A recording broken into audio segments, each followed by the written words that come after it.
Hello friends, आज हम start करेंगे कि ASP.NET पेज को किस तरह से SQL सर्वर के साथ कनेक्ट करना है थ्रू edu.net, या हम इसको सिंपली कह सकते हैं डेटाबेस के साथ कैसे कनेक्टिविटी होगी, database connectivity with ASP.NET page. और हम इसमें लैंग्वेज यूज़ कर रहे हैं C#। तो C# के साथ हम इसको यूज़ करेंगे। कनेक्टिविटी सिखाऊंगा मैं आज आपको किस तरह से सिंपल पेज कनेक्टिविटी कर सकते हैं और हम इसको किस तरह से यूज़ कर सकते हैं, क्योंकि हमारे पास डेटाबेस के अंदर फंक्शंस कौन से होते हैं। सबसे पहला फंक्शन जो हम ज़्यादा यूज़ करते हैं वो होता है हमारा इंसर्ट का। किसी भी एलिमेंट को इंसर्ट करना, डाटा को इंसर्ट करने के लिए इंसर्ट डाटा। इंसर्ट डाटा को हम सिंपली लैंग्वेज में कह भी सकते हैं कि हम सेव का बटन लगाते हैं हर जगह पर। तो सेव यूज़ करना है हमने फॉर इंसर्टिंग डाटा। उसके बाद आता है कि हमने किसी चीज़ को अपडेट करना है। तो जब मैं अपडेट कमांड चलाता हूँ तो अपडेट कमांड का मतलब है कि हम अपडेट डाटा कर रहे हैं, तो उसमें हम अपडेट बटन, अपेंड का बटन या कुछ भी लगा सकते हैं। सो अपडेट बटन लगाएंगे हम। देन डिलीट, डिलीट कमांड और डिलीट डाटा। इसके लिए हम डिलीट का बटन लगाते हैं, कभी क्लियर का बटन भी लगा देते हैं। तो हम इस तरह से इसको यूज़ कर सकते हैं। और last one is display.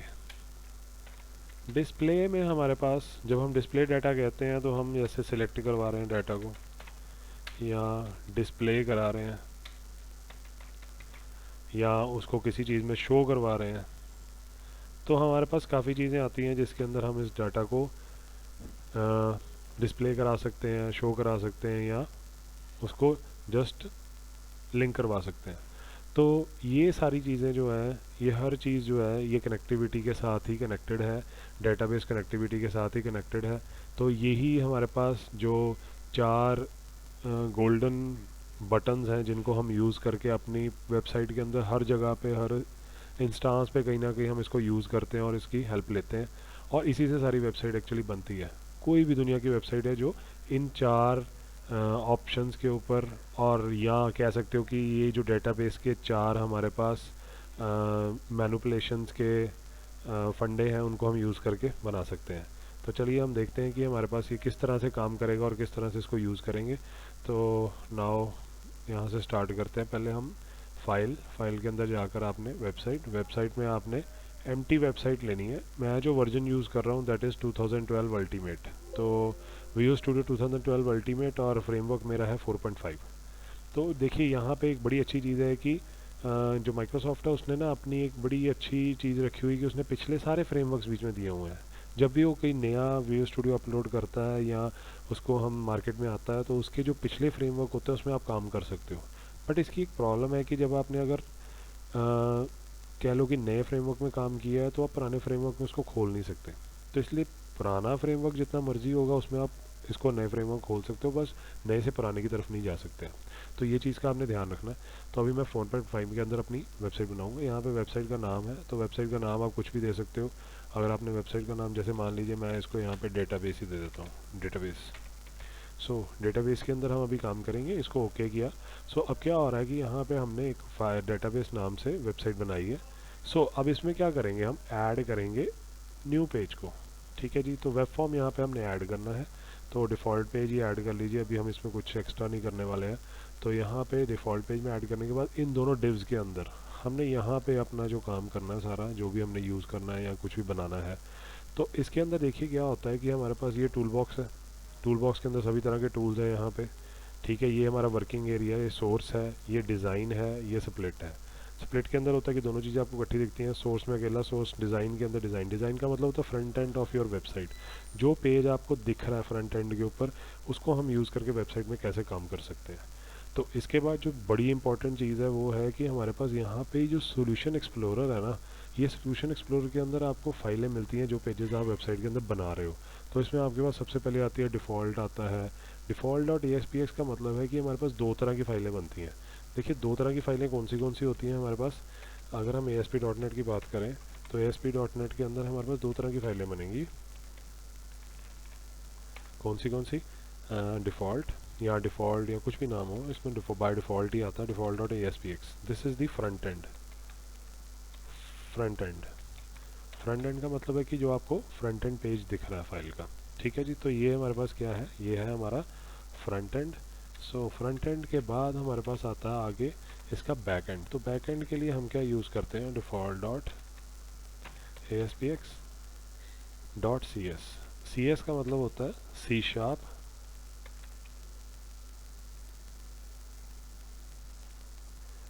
File. C sharp file है। सो सी शार्प फाइल को हम यूज़ करके इसको बनाते हैं। सी शार्प को हम इस तरह से भी लिखते हैं। ठीक है जी। तो यही चीज़ें हमने यहाँ पे करनी है। अब आगे अब देखिए सी शार्प फाइल आ गई है। ठीक है जी। और उसके बाद यहाँ पे हमारा जो डिफ़ॉल्ट डॉट पेज आ गया, ये हमारी जो सिंपल फाइल है। तो इसको आप यूज़ करके यहाँ पे बना सकते हो। ठीक है। सो यहाँ पे क्या हो रहा है, यूजिंग हर नेम स्पेस दी गई। जैसे C++ के अंदर हम हेडर फाइल्स को यूज़ करते हैं, यहाँ पे नेम स्पेस को यूज़ करते हैं। तो चलिए हम अपने डिफ़ॉल्ट पेज के ऊपर आ जाते हैं। सबसे पहले इसके सोर्स कोड में this is the HTML part. Default page के भी दो हमारे पास पेजेस हैं, उसमें भी फ्रंट एंड और बैक एंड है। क्या होता है कि जो फ्रंट एंड में हमारे पास जितने भी फंक्शंस आपने लगाए हैं, उसके ऊपर टूल्स लगाए हुए हैं, उसके ऊपर कोई भी आपने टेक्स्ट बॉक्स लगाया है, बटन लगाया है, कुछ भी लगाया है, तो उसकी जो पीछे कोडिंग HTML कोडिंग है वो आपको यहाँ दिखेगी। तो ये ध्यान रखना, आपने HTML कोडिंग यहाँ पे चेंज करनी है आके। सो डिज़ाइन के अंदर आपने क्या करना है, यहाँ पे आपने डिज़ाइन बनाना है कि किस तरह से आप डिज़ाइन करके उसकी फ़ाइल को यूज़ करोगे या अपने डाटा को इंसर्ट करोगे। तो मैं यहाँ पे सिंपली एक डिज़ाइन बना रहा हूँ जिसके अंदर मैं क्या करूँगा, टेबल की हेल्प लूँगा। तो मैं यहाँ पे एक टेबल इंसर्ट करूँगा। अभी टेबल के अंदर मैं 5 या 6 रोज़ ले लूँगा, 5 रोज़ और 2 कॉलम्स ही लेने, मैंने इसको यूज़ किया। अब इसमें क्या करेंगे हम, यहाँ पे जैसे कि हम सबसे पहले एक एंटर करवा लेंगे, एंटर योर या एंटर नेम। ठीक है। सो यहाँ पे वो नाम एंटर कर देगा। उसके बाद आ जाएगा एंटर क्लास, क्लास आ गई। Enter roll number, roll number आ गया यहाँ पर। फिर उसके बाद यहाँ पे आ जाएंगे मार्क्स। सो मार्क्स एंटर करेगा एंड यहाँ पे हमारे पास आ जाएगा अपना बटन। तो हम क्या कर सकते हैं, यहाँ पे देखिए, यहाँ पे 2 कॉलम्स हैं। अभी फ़िलहाल मैं क्या कर सकता हूँ, राइट क्लिक करके मॉडिफाई पे जाके इसको मर्ज सेल कर दोगे। आप मर्ज सेल करोगे तो क्या होगा, ये दोनों आपस में इकट्ठे हो जाएंगे। इकट्ठे होने के बाद कॉलम्स एक ही कॉलम में कन्वर्ट हो जाएगा और यहाँ पे आप सिंपली बटन को लगा सकते हो। तो ये हमारे पास बटन कंट्रोल है। आपने यहाँ से ड्रैग एंड ड्रॉप करके बटन कंट्रोल लगा लेना। तो सबसे पहले हम देखेंगे कि हमारे पास सेव की कोडिंग क्या कहती है। सो सेव इज़ दिस, हमने एक सेव का बटन बना लिया। अब यूज़र जो डाटा एंटर करेगा वो कहाँ एंटर करेगा, उसके लिए हमारे को चाहिए यहाँ पे टेक्स्ट बॉक्सेस। तो आपने क्या करना है, यहाँ से डिफरेंट टेक्स्ट बॉक्सेस हर एक के आगे लगा देने, ताकि हमारे पास जो डाटा एंटर करने के लिए वेबसाइट के ऊपर यूज़र डाटा एंटर करेगा तो उसको इजी वे में डाटा एंटर हो जाएगा। मैंने टेबल क्यों लिया है, क्योंकि अभी आपको पता लग जाएगा टेबल की हेल्प से क्या होता है कि जब हम टेबल को लेते हैं तो हमारे पास एक लेआउट अच्छा दिखता है। अगर मैं टेबल लेता तो वो टेक्स्ट बॉक्सेस साथ में जुड़े होने थे आपके लेबल्स के। इसको आप लेबल्स भी ले सकते हो, विदाउट भी एंटर कर सकते हो। तो यहाँ पे क्या है कि आपके पास डिफरेंट टेक्स्ट बॉक्सेस आ गए, बटन आ गया सेव का। तो जब मैं बटन को क्लिक करूँगा अभी कुछ नहीं हो रहा है यहाँ पर। सो आप देखोगे कि आपका जो ये सिंपल वेबसाइट है ये ऑटोमेटिकली जो है ईजिली वो सेट हो गई है। सो इसी के अंदर हमने आगे करना अब। तो फ्रेंड्स, अब डाटाबेस बनाने के लिए हमारे को क्या करना पड़ेगा, डाटाबेस बनाने के लिए हमने डाटा कनेक्शन में जाना है, क्रिएट एसक्यूएल सर्वर कनेक्शन। इसके अंदर हम अपना एसक्यूएल का सर्वर नेम देंगे। एक्चुअली जो ये सर्वर नेम होता है ये हमारे पास यहाँ पर लिखा हुआ है, यहाँ से आप चेक कर सकते हैं, desktop_KQQ0O1 या I2I। इसके आगे आपने SQL एक्सप्रेस जरूर लिखना। तो ये हमारा सर्वर नेम होगा। हर एक का सर्वर नेम यहाँ से पता लग जाएगा। मैं दोबारा से दिखा देता हूँ। आपने जैसे अब एक्सप्लोरर खोलोगे तो यहाँ पे सर्वर्स लिखा होगा, इस पर क्लिक करोगे तो नीचे आपका सर्वर नेम आ जाएगा। ये आपका सर्वर नेम है। तो यहाँ से इसी सर्वर नेम को आपने डाटा कनेक्शन में खोलना है और यहाँ पे पेस्ट करना है। पेस्ट करने के बाद आपने अपने डेटाबेस का नाम देना है, जो आप नाम देना चाहते हो। मान लो हम टेस्ट नाम देना चाहते हैं, हम टेस्ट नाम दे रहे हैं। टेस्ट से क्या होगा कि हम चेक करेंगे कि हमारा डेटाबेस जो है वो कनेक्टेड होता है कि नहीं होता। तो मैंने यहाँ पे क्लिक किया, ऑटोमेटिकली देखिए अब हमारा ये डेटाबेस यहाँ बन गया। जैसे ही डेटाबेस बनेगा उसके डिफरेंट फोल्डर्स आपको नज़र आने शुरू हो जाएंगे अब। तो ये फ़ोल्डर्स एक्चुअली करते क्या हैं, इन फोल्डर्स के अंदर हम डिफरेंट अपना एसक्यूएल एक्स सर्वर के रिलेटेड जो हमारा माइक्रोसॉफ्ट एसक्यूएल सर्वर है वो हमारी को कई तरह की यहाँ पे फंक्शनैलिटीज़ प्रोवाइड करता है, जैसे स्टोर प्रोसीजर हो गए, व्यूज़ हो गए, टेबल्स बनाने या डाटाबेस डायग्राम बनाने। तो हम सबसे पहले अपना टेबल बनाएंगे जिसके थ्रू हमने इस फॉर्म की कनेक्टिविटी करानी है। तो उस टेबल के अंदर इस फॉर्म के रिलेटेड फील्ड्स रखेंगे हम। सो फील्ड्स हमारे पास क्या होंगे, जो भी फील्ड्स हमने लेने हैं वो फील्ड्स हमने यहाँ से इसके अकॉर्डिंग लेने हैं जो हमारे पास फॉर्म के अंदर आपने लेबल्स लिए हैं। ज़रूरी नहीं है कि आपने लेबल्स वाले ही नेम लेने हैं, आप डिफरेंट शॉर्ट स्मॉल नेम भी ले सकते हो। जैसे कि मैंने यहाँ पे नेम ले रहा हूँ स्टूडेंट का, तो मैं SN फॉर स्टूडेंट नेम ले सकता हूँ। अब मुझे पता है कि स्टूडेंट का नाम हमेशा वेरकेयर में आएगा, तो हम क्या करेंगे, हम वेरकेयर लेंगे, वेरकेयर 50। फिर उसके 50 से आप लेंथ बढ़ा भी सकते हो, इसकी जितनी आपने लेंथ आपको चाहिए आप यहाँ से ले सकते हो। उसके बाद आपके पास है class, roll number and marks. So हमने क्लास पे जाना है। क्लास आप डिपेंड करती है कि आपने न्यूमेरिक में लेनी है कि या करेक्टर्स में लेनी है, तो मैंने यहाँ पे करेक्टर्स में ले लिया। देन रोल नंबर के लिए मैंने RN लिया और यहाँ पे ले लिया इंट। तो अब देखोगे इंट का मतलब है कि मेरा जो रोल नंबर है वो मैं न्यूमेरिक में लेना चाहता हूँ, अल्फ़ा न्यूमेरिक में नहीं लेना चाहता। तो मैंने यहाँ से इसको रोल नंबर को इंट कर दिया ऑटोमेटिकली। यहाँ से मैं इसको अब यहाँ पे सेव कर दूँगा। और उसके बाद लास्ट था हमारे पास मार्क्स। तो मार्क्स भी हमारे जो होते हैं वो होते हैं इंट की फॉर्म में, तो हम उसको भी इंट में ही ले लेंगे और मार्क्स को इंट लेके रोल नंबर को मैं यहाँ पे सेट कर रहा हूँ, सेट एज प्राइमरी की। तो ये रोल नंबर मैं यहाँ पे प्राइमरी की में सेट कर दिया ताकि मेरा जो रोल नंबर है वो प्राइमरी की बन जाए और इसके अंदर आगे डाटा जो हम कोई भी फिल करते हैं तो वो यूनिक होना चाहिए, उसके अंदर कोई वैल्यू हमारी जो है वो चेंज ना हो। ठीक है जी। सो यही चीज़ का ध्यान रखना हमने कि हमारे पास जो भी वैल्यू हो वो बाइन इंटीजर वैल्यू के अंदर हमारे पास जो सही आए और ऑटोमेटिकली वो वैल्यू जो है यूनिक होनी चाहिए, क्योंकि प्राइमरी की का मकसद यही है रखने का कि प्राइमरी की हमेशा यूनिक होनी चाहिए। ठीक है जी। और नॉट नल होनी चाहिए। ये दो प्रॉपर्टीज़ तो आपने याद रखनी है। तो मैं इसको जैसे सेव करूँगा ये डायलॉग बॉक्स आएगा जो पूछेगा कि इसका टेबल का नाम आपने क्या रखना है। तो आप कुछ भी दे सकते हो, मैं यहाँ पे दे देता हूँ TB स्टूडेंट। तो मैंने TB स्टूडेंट्स के नाम से इसको सेव कर दिया एंड इसको यहाँ पे सेव कर देना।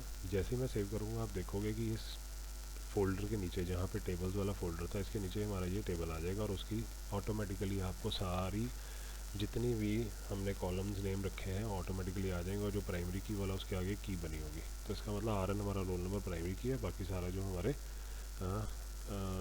कुछ मतलब कह सकते हो कि डिफरेंट कैंडिडेट कीज़ बन सकती हैं या वो हमारी सुपर कीज़ भी हो सकती हैं। तो डिपेंड करता है कि आपके टेबल में कितनी कॉलम्स और उसके हिसाब से क्या आपका डेटाबेस बनेगा। अब सिंगल टेबल से तो हम उसको मतलब डिफ़ाइन नहीं कर सकते कि इसमें आगे नॉर्मलाइजेशन कैसी होगी, बट इस केस में हम नॉर्मलाइजेशन नहीं कर रहे हैं।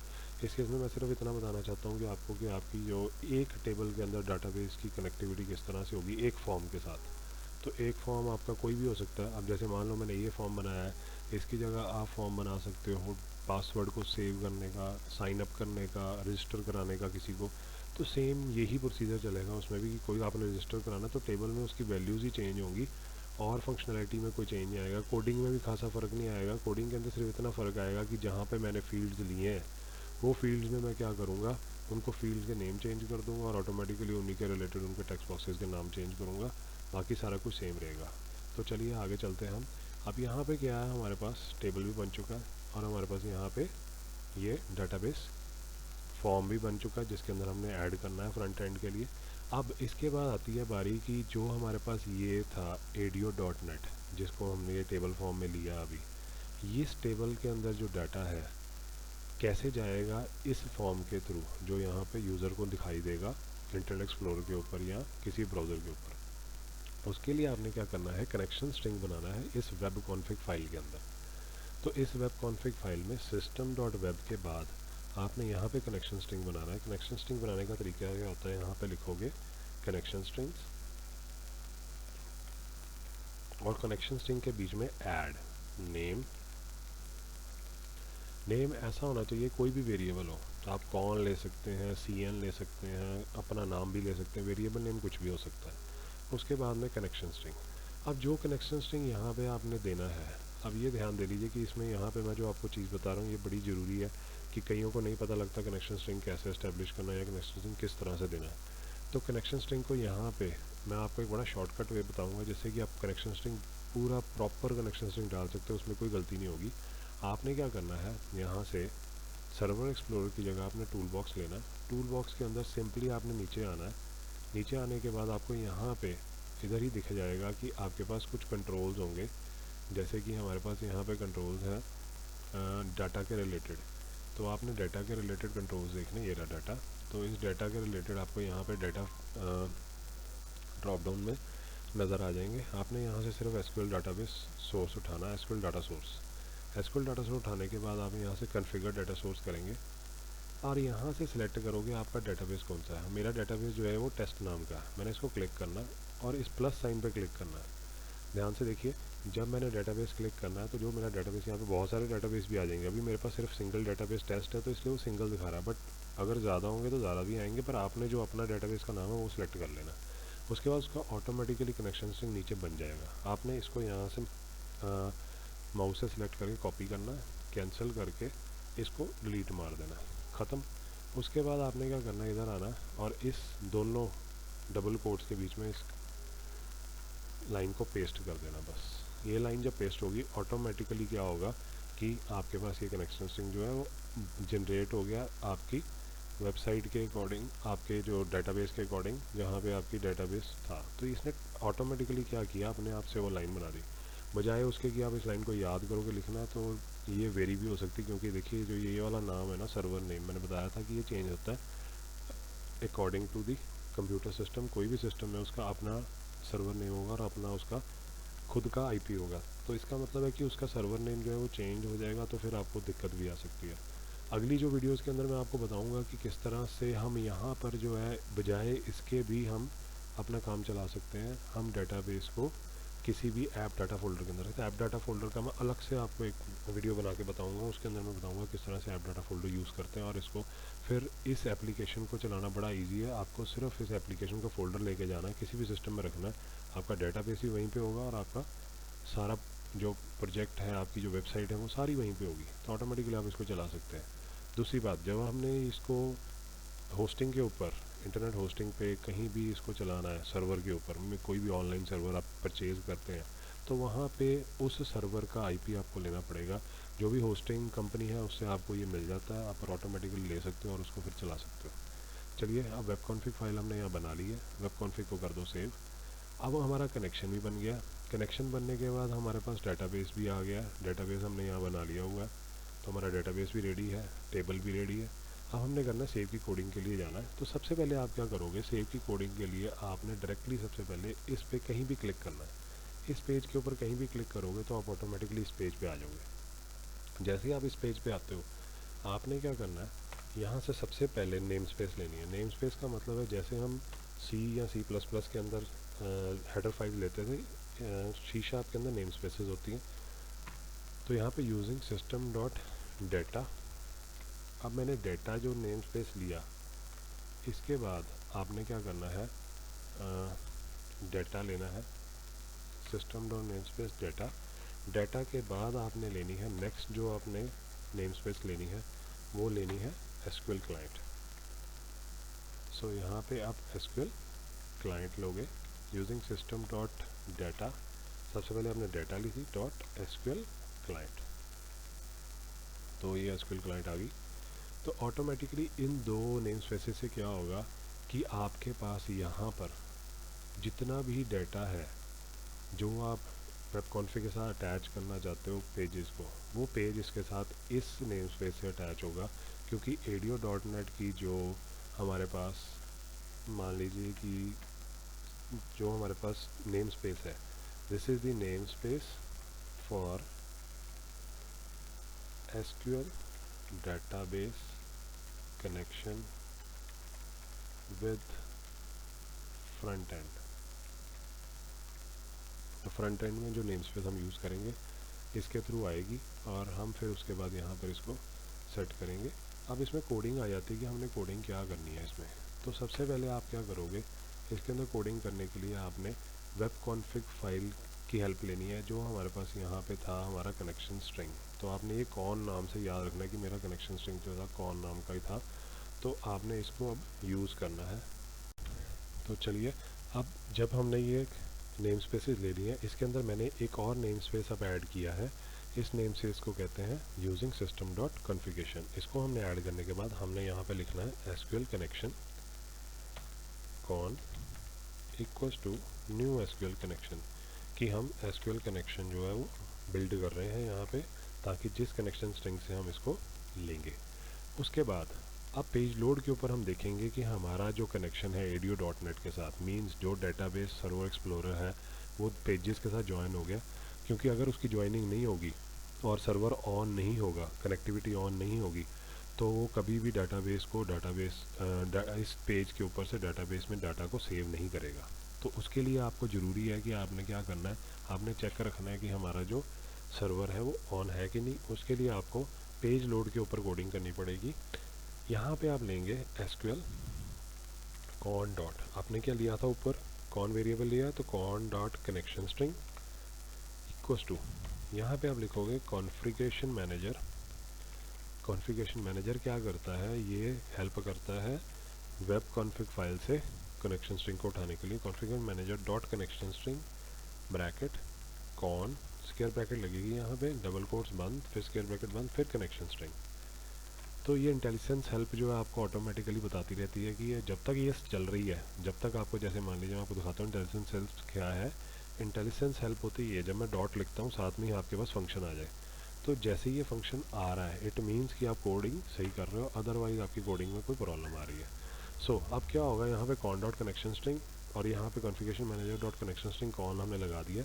इसके बाद हम चेक करेंगे कि if con dot state means, अब यहाँ पे चेक होगी कि हमारी जो कनेक्शन स्टेट है, if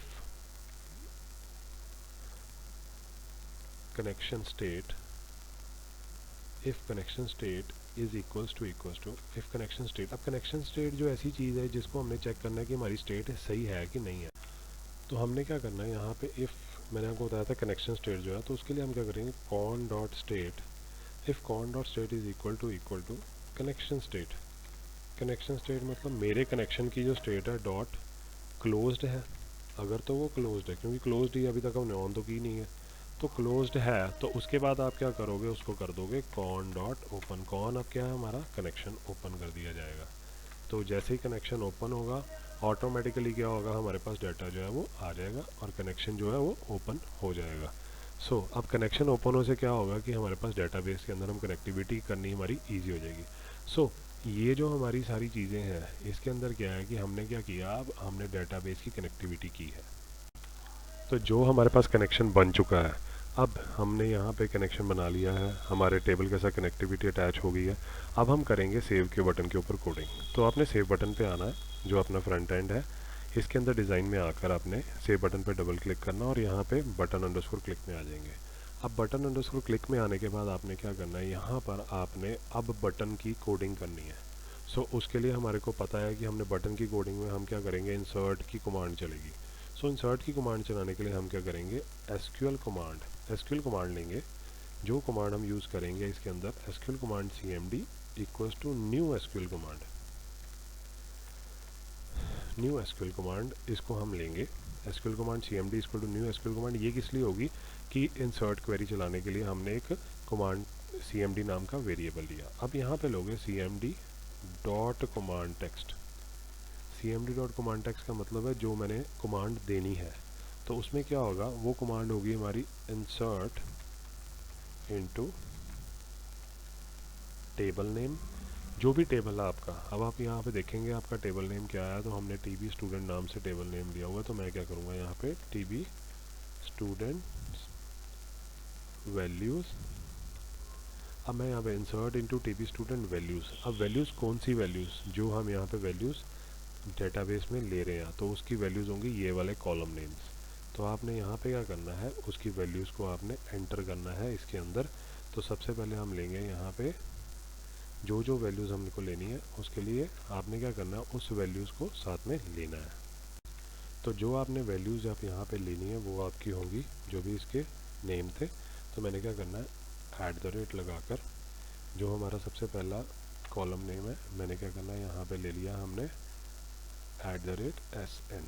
सो अब यहाँ पे क्या होगा कि जब आप @ लगाओगे, डबल कोट्स नहीं लगाना है, आपने सिंपल @ लगा के sn लगाना है, कॉमा फिर @ आपने लगाकर क्लास, और कोशिश करेगा कि नाम बिल्कुल जो आपने यहाँ पे नाम लिए हैं, जो इधर आपके यहाँ पे नाम है ये वाले सेम कॉलम नेम यही लेने हैं, आपने चेंज नहीं करना, otherwise it will not work, उसको यूज़ ही नहीं कर पाएगा, उसको कॉलम नेम मिलेंगे नहीं, वो एरर देगा बार बार। तो ये चीज़ आपने ज़रूर ध्यान रखनी है कि आपने किस तरह से इसको चलाना है। ब्रैकेट बंद, डबल कोट्स बंद, फिर उसके बाद सेमीकोलन। तो ये हमारी जो स्टेटमेंट होगी जिसके थ्रू हम क्या करेंगे, कनेक्टिविटी करेंगे, इंसर्ट करेंगे डाटा को। नेक्स्ट इसके बाद आपने क्या करना है, इसके बाद आपने देखना है कि हमारे पास कनेक्शन जो है, अब मैंने इसको यहाँ पे दे दिया है। तो देखिए मैंने थोड़ा सा इजी करने के लिए इसको यहाँ पे कोडिंग यहाँ पे लिख ली है। तो अब क्या होगा कि मैं ये कोडिंग आपको बताता हूँ कि किस तरह से काम करेगी। हमने इंसर्ट तक किया था, उसके बाद हमने लिखना है cmd.connection इक्वल्स टू कॉन। ये लाइन क्या कर रही है, अब इस कनेक्शन को ज्वाइन कर रही है इसके साथ, ताकि जो हमारे पास ये क्वेरी चलेगी वो क्या करे, वो क्या करेगी, जो हमने टेक्स्ट बॉक्स 1, 2, 3 और 4 में डाटा लिया है, दिस टेक्स्ट बॉक्सेस में जो हमारे पेज के ऊपर डिज़ाइन में लगे हुए हैं, जो डाटा यहाँ पे यूज़र ने फिल किया है वो इस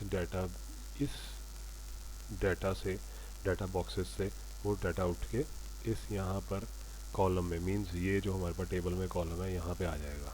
तो इसका मतलब है कि हमने क्या कोडिंग की है, cmd.add पैरामीटर्स, cmd parameters.add, किसको ऐड करना, कौन से पैरामीटर्स देने हैं, तो पैरामीटर्स देने जो टेक्स्ट बॉक्स 1, 2 और 3 और 4 में वैल्यू है। एक चीज़ का इसमें बड़ा खास ध्यान रखना आपने कि जब आप कोडिंग कर रहे हो, जो तो हमारे पास varchar वैल्यूज़ हैं वहाँ पे आपने लिखना है @sn SQL data type dot varchar comma 50, जो भी आपका यहाँ पे फील्ड के अंदर आपका जो ओरिजिनल लेंथ है उसको लिखना, आपने नहीं लिखना। ध्यान से देखना ओरिजिनल लेंथ कौन सी होती है, राइट क्लिक करके आप ओपन टेबल डेफिनेशन करोगे तो जो आपने varchar के साथ यहाँ पे दिया है 50, वो ही वैल्यू आप यहाँ पे लोगे। 100 दी तो 100 दोगे यहाँ पे, ठीक है जी। सो नेक्स्ट फिर उसके बाद इसी तरह से आपने यूज़ करना है फॉर दी नेक्स्ट वैल्यू। तो नेक्स्ट वैल्यू कौन सी थी हमारी, नेक्स्ट तो क्लास, तो ये भी varchar थी। डिफरेंस कहाँ पे आएगा, डिफरेंस आएगा जब आप किसी भी इंट वैल्यू या इंटीजर वैल्यू को लोगे, तो वहाँ पे आप क्या करोगे, इंटीजर वैल्यू के अंदर आपने इसको कन्वर्ट .232 लेना है टेक्स्ट बॉक्स को, क्योंकि बाय डिफ़ॉल्ट टेक्स्ट बॉक्स की वैल्यू जो होती है वो टेक्स्ट होती है, तो उसको टेक्स्ट से चेंज करके इंटीजर में जानी चाहिए वैल्यू। तो कन्वर्ट .232 क्या करेगा, कन्वर्ट करेगा। ऐसे ही हमने मार्क्स के लिए भी कन्वर्ट कर दिया, तो एक वैल्यू कन्वर्ट होगी रोल नंबर के लिए, एक वैल्यू कन्वर्ट होगी मार्क्स के लिए, तो दोनों वैल्यू कन्वर्ट होके इन दी फॉर्म ऑफ टेक्स्ट जो जाएंगी पर जाएंगी इंटीजर वैल्यू में।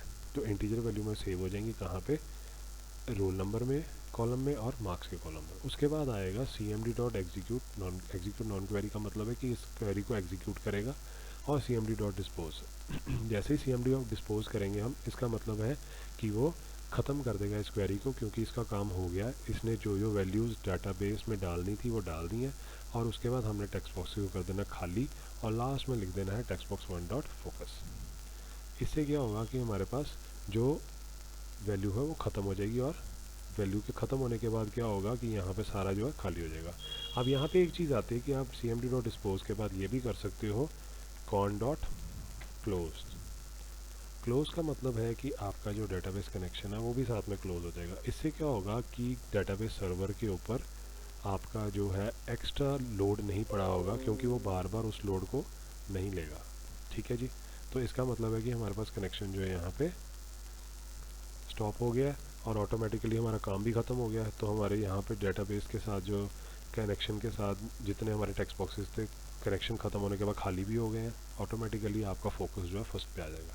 तो चलिए हम इसको चला के देखते हैं, रन करके देखते हैं कि ये सही चल रहा है कि नहीं चल रहा, और इसमें डाटाबेस में वैल्यू जा रही है कि नहीं जा रही, हमने वो चीज़ को चेक करना है। तो लेट्स सी, हम क्या करेंगे यहाँ पे, अब नेम ऐड करेंगे। मान लीजिए मैंने नेम अपना ऐड किया, सीम खन्ना। उसके बाद मैं क्लास ऐड कर रहा हूँ MCA। इसके बाद रोल नंबर एंटर कर रहा हूँ, कोई भी रोल नंबर हम एंटर करते हैं 1001। देन मार्क्स एंटर किए मैंने 600 एंड सेव। जैसे ही मैंने सेव किया, देखिए सारा फॉर्म खाली हो गया और फोकस फर्स्ट टेक्स्ट बॉक्स के ऊपर आ गया। इट मीन्स कि फॉर्म तो मेरा चल गया है। क्या ये डेटाबेस में वैल्यू को सेव किया है, इसने नहीं किया, उसको चेक करने के लिए आप क्या करोगे, सबसे पहले आप इसको यहाँ से क्लोज़ करोगे और रन को बंद करोगे और अपने डेटाबेस में आओगे। डेटाबेस में आने के बाद इस पर राइट क्लिक करना, जहाँ पे टेबल है हमारे पास। आपको पता है डेटाबेस कनेक्शन के अंदर हमने भी डेटाबेस बनाया था, तो टेबल के अंदर जाके आपने शो टेबल डाटा करना है। जैसे ही आप शो टेबल डाटा करेंगे, ऑटोमेटिकली आपको फर्स्ट रो में जो आपने इंसर्ट किया वैल्यू वो नज़र आनी शुरू हो जाएगी। सो इट मीन्स कि आपने सेव की कोडिंग जो है वो चलानी सीख ली है। आपने सेव करना सीख लिया डाटा, किस तरह से डाटा को डेटाबेस में सेव करना है। इट मीन्स अब ये डाटा जो है टेबल में सेव हो गया। इस तरह से यूज़र जितनी बारी मर्जी इसको रन करके और डाटा वैल्यू को एंटर करेगा, कोई भी डाटा वैल्यू एंटर करेगा, ऑटोमेटिकली यहाँ पे वैल्यू ज़रूर नज़र आएगी। देखिए मान लीजिए चलिए कि मैं अब नेक्स्ट वैल्यू एंटर करता हूँ इसमें सुरेश कुमार। तो मैं क्लास लिख रहा हूँ यहाँ पे MBA, तो मैंने MBA दिया, रोल नंबर दिया उसका 1003। कोई भी डमी एंटर करना हमने डाटा, तो 800 उसके नंबर है और मैंने सेव कर दिया उसको। तो जैसे ही मैं इसको सेव करता हूँ, ये देखिए दोबारा से, अब इसको मेरे को बंद करके एक बारी फिर रिफ़्रेश करना पड़ेगा, दोबारा खोलना पड़ेगा एक बारी, तो आपके पास डाटा जो है नेक्स्ट आ जाएगा। तो लीजिए हमने 2 रो इंसर्ट करके देख लिया अपने डेटाबेस के अंदर। So this was the practical, जिसके थ्रू हम क्या कर सकते हैं, डाटाबेस में वैल्यू को इंसर्ट कर सकते हैं। तो फ्रेंड्स हमने सेव करना सीख लिया था। अब हम नेक्स्ट बटन की कोडिंग स्टार्ट करेंगे। फिर से आप आ जाएंगे टूल बॉक्स के ऊपर। टूल बॉक्स में आकर आपने क्या करना है, स्टैंडर्ड ड्रॉप डाउन में से आपने एक बटन लेना है। नेक्स्ट जो हमारा बटन होगा, इसको आप नाम दोगे यहाँ पर update. So update is the next button जिसको हम यूज़ करेंगे। अपडेट क्या करना है, जो हमने डाटा सेव किया है उसको अपडेट कर दे। So saving and updation is totally the same, उसमें कोई फ़र्क नहीं है। कोडिंग भी सेम चलती है, सिर्फ फ़र्क कहाँ पड़ेगा, आपकी जो आपने कमांड लगाई है SQL कमांड के अंदर। तो SQL कमांड में ही सिर्फ फ़र्क आएगा, बाकी तकरीबन 90% कोडिंग सेम है, 10% सिर्फ डिफरेंट होगी। तो चलिए हम देख लेते हैं कि उसकी कोडिंग किस तरह की है। तो फ्रेंड्स अब हम करेंगे अपडेट की कोडिंग। सो अपडेट की कोडिंग के लिए आपने अपडेट बटन बनाना है। अपडेट बटन बनाने के बाद आपने यहाँ पर डबल क्लिक करना है। तो ये हमारे पास बटन 2 आ गया, जिसको हम अपडेट बटन भी कह सकते हैं। सो अपडेट बटन के अंदर आपने क्या करना है, ऊपर से जो कोडिंग है इसको, जो मैंने सेव बटन के लिए यूज़ की थी, आपने यही कॉपी करनी है। कॉपी करके इसको यहाँ पे ले लेना है नीचे। और फ़र्क कहाँ पड़ेगा, सिर्फ फ़र्क यहाँ पड़ेगा कि हम इसको चेंज करेंगे यहाँ पे, बाकी सारा कुछ सेम होगा। तो मैं यहाँ से सिंपल चेंज करके आपको दिखाता हूँ मैंने किया क्या है। ये चीज़ ऐसी रहेगी, यहाँ पे आप लिखोगे अपडेट, पहले आएगा table name TB student, students के बाद आपने लेना है यहाँ पे किसको करना है, वैल्यू को चेंज। तो सेट कर देंगे आप, सेट ये वाली वैल्यूज़। तो आप क्या करोगे, सेट किन को, इन वैल्यूज़ को, सेट दीज वैल्यूज़, ठीक है। किसके अकॉर्डिंग, सेट इनको वेयर, क्योंकि किसकी चीज़ के अकॉर्डिंग तो करेगा वो, वेयर हमारे पास जो RN है, रोल नंबर है, इक्वल्स टू @RN है, इस वैल्यू से वो सिलेक्ट करेगा कि जिस वैल्यूज़ को उन्हें। सो अपडेट कमांड हमने इस तरह से चलानी है। तो ऑटोमेटिकली क्या होगा कि आपसे अब ये जो हमारे पास क्वेरी लिखी है हमने, इसका मतलब है कि ये RN रोल नंबर से इस वैल्यू को उठाएगा, जो भी वैल्यू आपने अपडेट करनी है। तो हम रोल नंबर से उसके पैरामीटर्स में रोल नंबर डालेंगे, तभी वो वैल्यू हमारे पास चेंज होने के लिए आएगी। तो उसके लिए हमने आगे कुछ और चीज़ें इम्प्लीमेंट करनी है अपने डिज़ाइन पेज के अंदर। तो हम वहाँ चलते हैं डिज़ाइन पेज में। तो उसके लिए आप क्या करोगे, अब यहाँ पर हम क्या करेंगे, इस जगह पर इन कॉलम्स के साइड पे राइट क्लिक करके मैं इसको क्या करूँगा, एक और चीज़ यहाँ पे इंसर्ट करूँगा। मर्ज सेल नहीं करना आपने, यहाँ पे इंसर्ट कर देनी है कॉलम। रोज़ यहाँ वो कॉलम पूछ रहा है, तो आप क्या करोगे, कॉलम इन दी राइट यहाँ पे इंसर्ट कर दोगे। एक कॉलम आपका इंसर्ट हो गया। इस कॉलम के सारे रोज़ को सिलेक्ट करके मॉडिफाई करना आपने और मर्ज कर देना। इससे क्या होगा, हमारे पास एक खाली ब्लॉक आ जाएगा यहाँ पे। तो आपने इस ब्लॉक को यूज़ करना है किसके लिए, इसके अंदर हम डालेंगे अब यहाँ पे टूल बॉक्स में से लिस्ट बॉक्स। तो मैं यहाँ पे लिस्ट बॉक्स यूज़ कर रहा हूँ। लिस्ट बॉक्स को यहाँ पे डालना है। इसके इनेबल ऑटो पोस्ट बैक को आपने कर देना। इनेबल ऑटो पोस्ट बैक का मतलब होता है कि जैसे ही आपका ये रन होगा वेबसाइट पे, तो यहाँ पे ऑटोमेटिकली डाटा अपडेट होके आएगा। तो आपने इस लिस्ट बॉक्स को खाली छोड़ देना है। इसमें अभी कुछ हमने एंटर नहीं करना, कोई डाटा आइटम्स नहीं एंटर करने, इसको एज इट इज़ रहने देना। और अपडेट बटन में हमने कोडिंग कर दी है। अब हम करेंगे इस लिस्ट बॉक्स की कोडिंग, जिसके थ्रू की डाटा हमारे पास जो है वो शो होगा। तो हमने अब लिस्ट बॉक्स बनाना है। तो लिस्ट बॉक्स बनाने के लिए इसमें डाटा जो शो होगा, उसके लिए हमारे को अब नेक्स्ट जो आगे 2 बटन्स की ज़रूरत पड़नी है, हम वो लगाने जा रहे हैं। 2 बटन्स आप यहाँ पे इंसर्ट करोगे। फर्स्ट वन जो हम इसको यूज़ करेंगे वो होगा डिलीट का, तो हमने डिलीट ऑप्शन यूज़ करना है। और नेक्स्ट जो लास्ट वाला होगा वो हमने यूज़ करना है डिस्प्ले का, तो जिससे हमारे पास डाटाबेस में से वैल्यू जो है वो डिस्प्ले होगी। तो अब इनकी मैं कोडिंग इंसर्ट कर देता हूँ पहले। तो ऑटोमेटिकली क्या होगा कि वो इजी हो जाएगा आपको समझना, कोडिंग जब लिखी होगी कि हमने किया क्या क्या है। तो हम इनके दोनों के बटन्स को ऑन कर लेते हैं। हमने insert button, delete button on कर लिया थर्ड में, और फोर्थ हमने ऑन कर लिया है ये वाला। अब उसके बाद हमने साथ में ऑन कर लेना है list box selected index change, ताकि लिस्ट में से भी कोई वैल्यू सिलेक्ट करनी है। तो अब सबसे पहले हम देखेंगे डिलीट की कोडिंग कि हम डिलीट किस तरह से डाटा को कर सकते हैं, अपडेट और डिलीट। जब मैं अपडेट और डिलीट कर दूंगा तो आपको डिस्प्ले ऑटोमेटिकली ही समझ आ जाएगा, क्योंकि हम अगर स्टेप बाय स्टेप चलेंगे तो सबसे पहले इंसर्ट आया था, फिर अपडेट आता है, फिर डिलीट आता है और फिर डिस्प्ले आता है। तो अब डिस्प्ले करेंगे, कोई वैल्यू अगर आपने इंसर्ट किया तो उसको डिस्प्ले करके शो करूँगा ऑटोमेटिकली, फिर उसी को हम अपडेट करेंगे तो उसी को डिलीट कर सकते हैं। तो थोड़ा सा सर्कल जो अब चेंज हो जाता है। तो हम सबसे पहले क्या करेंगे, अब सबसे पहले मैं कोडिंग सारी एंटर करूँगा, फिर जब मैं आपको ये प्रैक्टिकल चला कर दिखाऊँगा आपको ऑटोमेटिकली पता लग जाएगा कि उसमें हमने किया क्या है। तो चलिए अब देखिए, मैंने यहाँ पे डिलीट की कोडिंग इंसर्ट कर दी है। इसमें मैंने क्या किया, एसक्यूएल कमांड CMD, सेम ऊपर वाली कोडिंग ही है, एसक्यूएल कमांड CMD इसको न्यू एसक्यूएल कमांड, और यहाँ पे भी कमांड टेक्स्ट हमने लिया है। कमांड टेक्स्ट हमने लिया है delete from TB students, means अब मैं यहाँ पे कौन सा कमांड लगा रहा हूँ, डिलीट की कमांड लगा रहा हूँ। किस में से डिलीट करेगा, जो आपने टेबल लिया है उसमें से वो वैल्यू डिलीट करेगा जो कि रोल नंबर उसका सिलेक्टेड है। तो इसका मतलब पैरामीटर्स में हमने जब इंसर्ट अपडेट किया था, अपडेट के अंदर हमने यहाँ पे भी पैरामीटर रोल नंबर लेना है, यहाँ पे भी पैरामीटर रोल नंबर लेना है, क्योंकि ये जो है यूनिक पैरामीटर है। क्योंकि हमारे पास डाटा हो सकता है कि हमारे डाटाबेस में जो वैल्यू है उसमें नेम जो है 2 या 4 बारी भी आ सकते हैं। अब स्टूडेंट एक क्लास के अंदर स्टूडेंट के 5 नाम भी सेम हो सकते हैं, 2 भी सेम हो सकते हैं, 3 भी हो सकते हैं। तो हमने डाटा तो वही डिलीट करना ना जो पर्सन का रोल नंबर उसके अकॉर्डिंग है, क्योंकि यूनिक की या उसको कह लो कि प्राइमरी की हमारे पास जो है वो हमारा रोल नंबर है। तो हमने डिलीट किया रोल नंबर के अकॉर्डिंग, कमांड कनेक्शन बनाया और उसके बाद पैरामीटर्स में ऐड किया कि किसको हम डिलीट कर रहे हैं। वो जो टेक्स्ट वैल्यू ले रहा है वो डिलीट करेगा यहाँ से जो टेक्स्ट वैल्यू में लिखी होगी, मीन्स टेक्स्ट बॉक्स 3 में। टेक्स्ट बॉक्स 3 कौन सा था, हमारा रोल नंबर। तो यहाँ से ये वैल्यू उठाएगा, इसको डिलीट करेगा, ऑटोमेटिकली सारा कुछ खाली करने के बाद फोकस 1 पे आ जाएगा।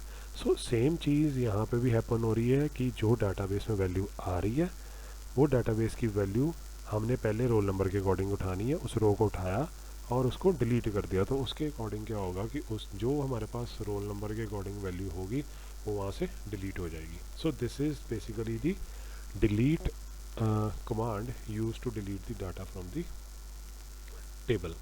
तो वहाँ से उसको डिलीट में हम यूज़ कर सकते हैं। तो नेक्स्ट अब हमने करना था, हमारा जो नेक्स्ट बटन था that was the display button. So अब डिस्प्ले बटन के लिए हम क्या करेंगे आगे उसको देखते हैं।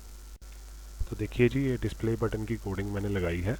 तो डिस्प्ले बटन में क्या हो रहा है कि SQL CMD equal new SQL command, यहाँ पे भी सेम कमांड टेक्स्ट लिया जाएगा।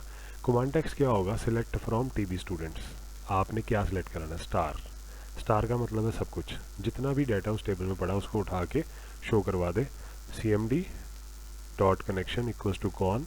और अब आ रही है हमारे पास नई चीज़, SQL data reader. SQL data reader क्या करता है, रीड करने का काम करता है कि ये वैल्यू रीड कहाँ से करनी है इसने।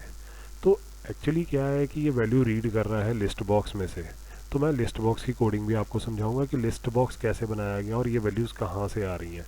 क्योंकि लिस्ट बॉक्स अगर आपको पता नहीं होगा तो तब तक आपको ये लिस्ट बॉक्स की वैल्यूज़ का नहीं पता लगेगा बेचारी कहाँ से आ रही हैं और कैसे इसको हम यूज़ कर रहे हैं। तो चलिए लिस्ट बॉक्स की वैल्यू को देखते हैं। तो देखिए जी, अब हमारे पास आ गया है लिस्ट बॉक्स का।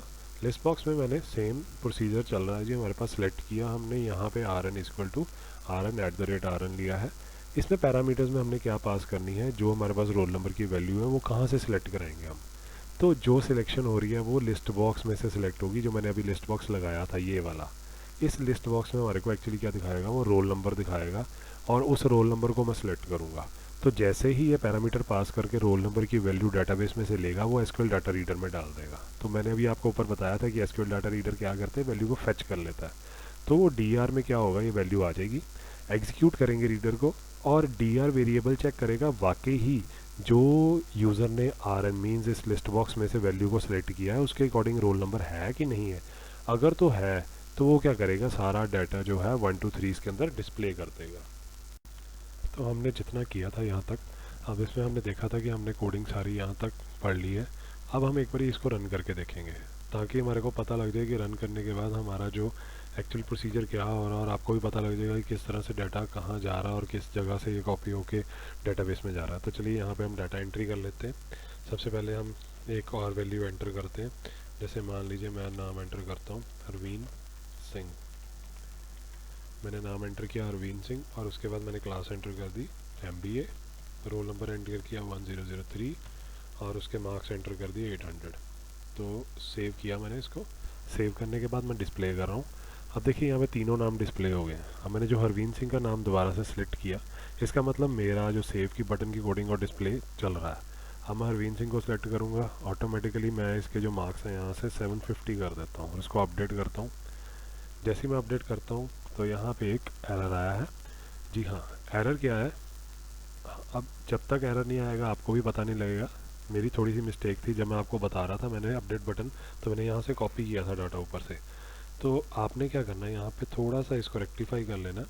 S N equals to S N आएगा, क्लास इक्वस टू @ क्लास आएगा और मार्क्स इक्वस टू @मार्क्स आएंगे, ताकि हमारी जो अपडेट क्वेरी वो इस तरह से चलेगी। And where R N equals to @rn आएगा। तो ये बिल्कुल सही क्वेरी है। अब हम इसको चला के देखेंगे। हम दोबारा से सबसे पहले अब डिस्प्ले के बटन ऑन करेंगे।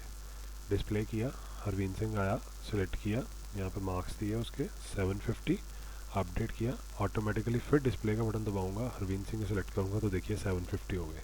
इसका मतलब हमारा जो अपडेट का बटन भी चल रहा है। अब मैं इसी को डिलीट करना चाहता हूँ तो मैं यहाँ से सिलेक्ट करके डिलीट करूँगा, ऑटोमेटिकली फिर डिस्प्ले पे क्लिक करूँगा तो यहाँ से हरवीन सिंह जो है वो चला गया।